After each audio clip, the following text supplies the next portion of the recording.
他们都是为了挣钱努力奋斗的年轻人。大家好，我是王博士。你有没有发现一件很讽刺的事情？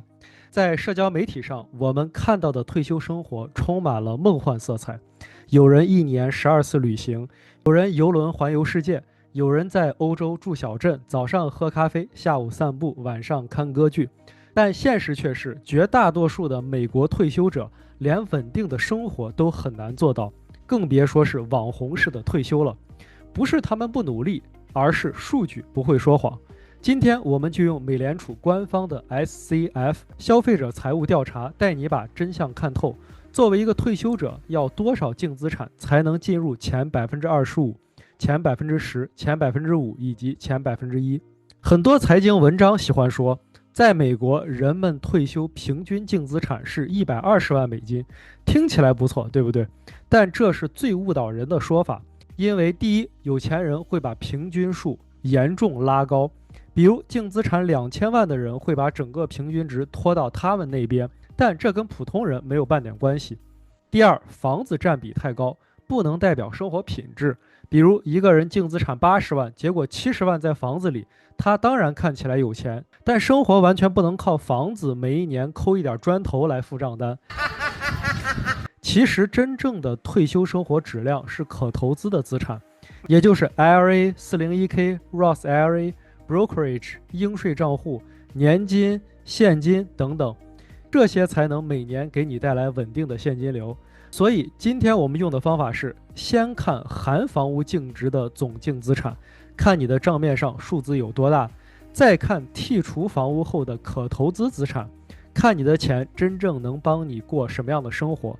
这也是在理财中非常常见的分析方式。今天我们来看看美联储每3年一次的消费者财务调查中的65到74岁这个年龄段。这是因为这是美国最典型的退休年龄阶段，也是家庭财富最稳定、最定型的阶段。下面我们就真正进入重点。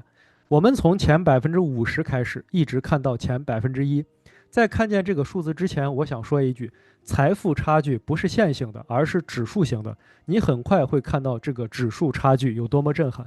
首先，前50%，美联储数据显示，前50%的总净资产约为40万9千美金，可投资资产约为12万到15万。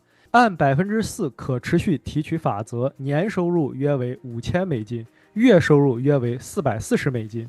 这意味着他们的退休生活非常依赖社安收入 （Social Security）， 几乎没有能力进行大量旅行、长期度假。房子占了他们大部分的净资产，现金流不足以支撑更好的生活。这也是现实中大多数美国退休者的状态。好了，前25%的净资产约为137万，可投资资产约为75到85万。按4%规则，年收入约为3万1千美金。月收入约为2600美金，再加上 Social Security 平均的每月2000美金，也就是每年2到3万美金。他们的生活医疗没有太大压力，偶尔旅行，偶尔有较大的消费，整体比较稳定，但不会很奢华。这一档其实是非常典型的理想中产的退休状态。前10%的净资产约为340万，可投资资产大约是220万到240万。按4%的法则，月收入大概是8万8千到9万6千美金，月收入大概是7300到8000美金，加上社安 Social Security， 总年收入大概是11万到12万。这一档的生活品质明显升级，可以每年旅行，医疗完全不用担心，可以长期租度假屋，生活很自由，但还做不到随便飞头等舱、随便住奢华酒店的级别。那么我们进入前5%。前5%的净资产是750万美金，可投资资产是520万到580万美金。按照4%法则，年收入大概是21万到24万，月收入大概是1万8到2万。